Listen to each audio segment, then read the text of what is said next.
بعد ما الموديل عمل رن بعمل تشيكات.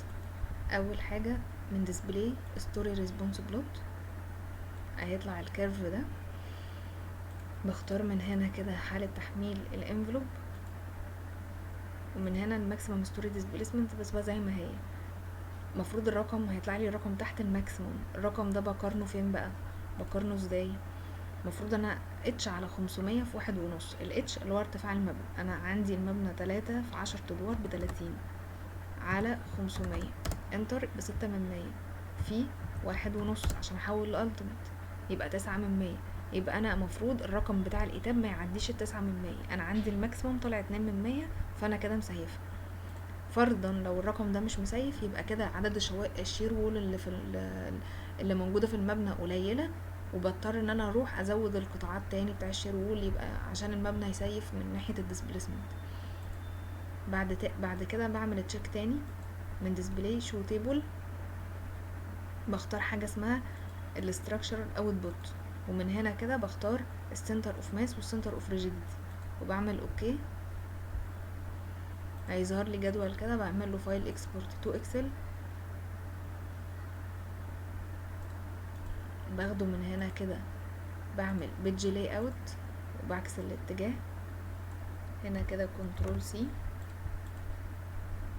انا باخده في الشيت بتاع الاكسل كنترول في. الشيت اللي بتاع الاكسل بدخل فيه حاجتين، الدي اكس والدي واي. الدي اكس اللي هو بعد المبنى في اتجاه اكس، والدي واي طول المبنى في اتجاه واي. بجيب الحاجات دي منين؟ من الكاد. هنا الدي اكس كان ب14.95، الدي واي كانت انا باخدها بالبروز، فهنا الدي واي كانت بكام؟ ب17.70. يبقى هنا كانت 17.70، وهنا تقريبا كانت 15 متر. بنزل كده، مفروض الرقم اللي هو اللي بعد كده لو هيبقى اوكي او نوت اوكي على حسب ايه بقى. المفروض ان الاي اكس على الدي اكس ما تعديش ال15%. الاي اكس دي اللي هي فرق الاكسنتريستي ما بين الاكسنتريستي سنتر اوف ماس والسنتر اوف ريجيديتي. وبالنسبه للواي برضو نفس الموضوع، فهنا عندي اتجاه اكس مسيف لكن اتجاه واي مش مسيف. دي بتبقى مشكلة ايه؟ مشكلة ان الاعمدة والشير وول والكلام ده مش متوزعين بانتظام. تقريبا السنتر هنا بتاع الاحمال جاي هنا، السنتر بقى بتاع الريجيديتي بعيد عن، يعني في كل اتجاه بعيد عن التاني. فده اللي بيعمل المشكلة ان التوزيع مش منتظم.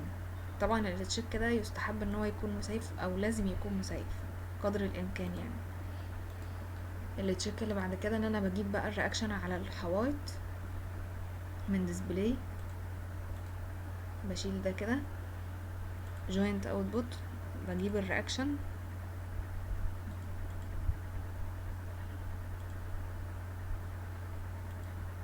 بختار من هنا الوول اوتبوت البير فورس، يبقى بطلع حاجه اسمها البير فورس اللي هي مين؟ الرياكشن على الحوايط. اوكي، هستنى شويه. هنا كده بجيب حاله ايه؟ تحميل الاكس في الستوري 1، لان ده بيبقى اقصى مومنت. هنا ده ارقام البير ليبل. الاوتبوت دي بختارها في حاله تحميل بقى الزلازل والرياح مفروض يعني، بس انا بعمل تشيك الزلازل لوحده والرياح لوحدها. هنا كده الاي اكس الاي واي، بعمل شيفت الحالات دي كلها لحد الاي 15 الاي 16، وباخد حالة تحميل الالتيميت كمان معايا كنترول الالتيميت، وبضغط كده، يبقى هو كده هيخرج لي الحالات دي بس. وده كده بعمل له مين؟ الارقام دي فايل اكسبورت تو اكسل.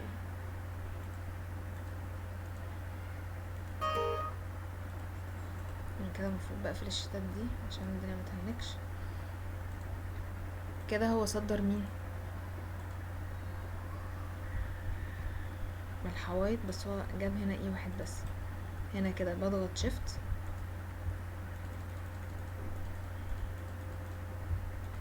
اي 16 تمام، وبضغط كده تلاقيه ظهرهم كلهم. ايتاب 19 مختلف شوية.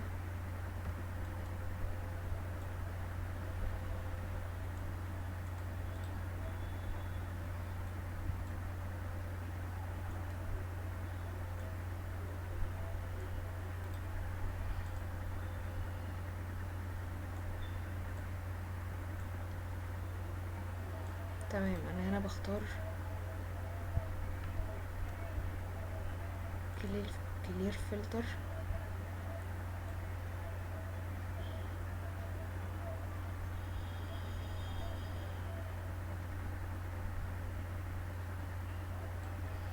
لو كده هو مش عايز يختارها، بس هي المفروض تتعمل لها كلير. يعني هنا كده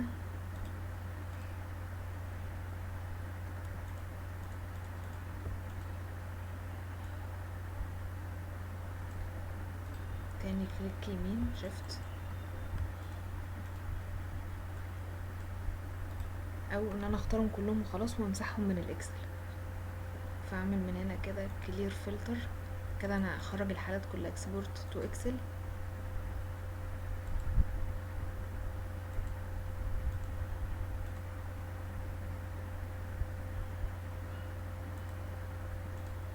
من هنا كده بيج لاي اوت فروم، بس هنا كده كان ممكن اختار ستوري 1 بس. ومن هنا كده ده واصدر تاني للاكسل.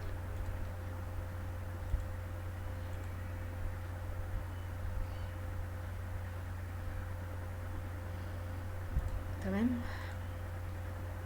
بيج لاي اوت هنا كده فروم، المفروض ان انا البير ليبل بصمم في حالة مين؟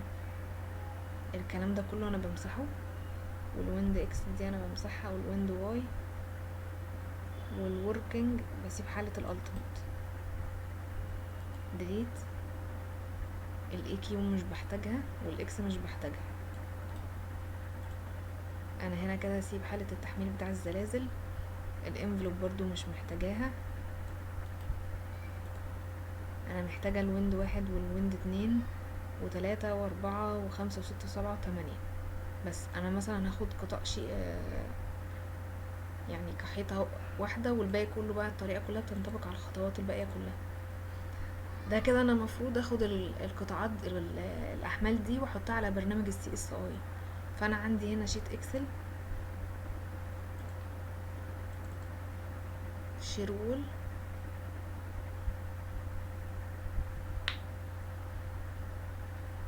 enable editing.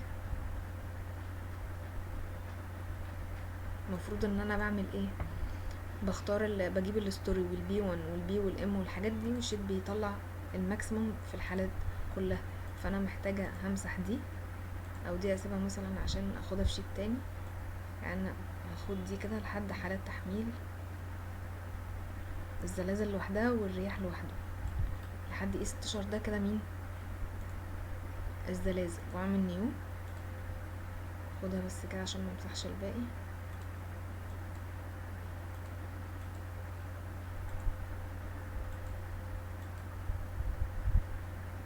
هنا كده بيج، بعمل مين؟ بست. تمام. انا المفروض ان انا بمسح الكلام ده اللي هو ستوري، اللي هو حالات التحميل. هنا دي كده الحاجات دي ملهاش لازمه، فبعمل لها ديليت. سوري، كنترول زد، بعمل ديليت. هنا كده ده مين؟ البي بسيبها، الفي 2 والفي 3 والتورشن ده بمسحه. فانا هنا كده البي بسيبها، الحاجات دي بمسحها، والامهات بسيبها. سوري. انا كده ده ديليت. باخد الكلام ده مفروض كوبي كده واروح بيه على شيت مين؟ الاكسل اللي هو ده.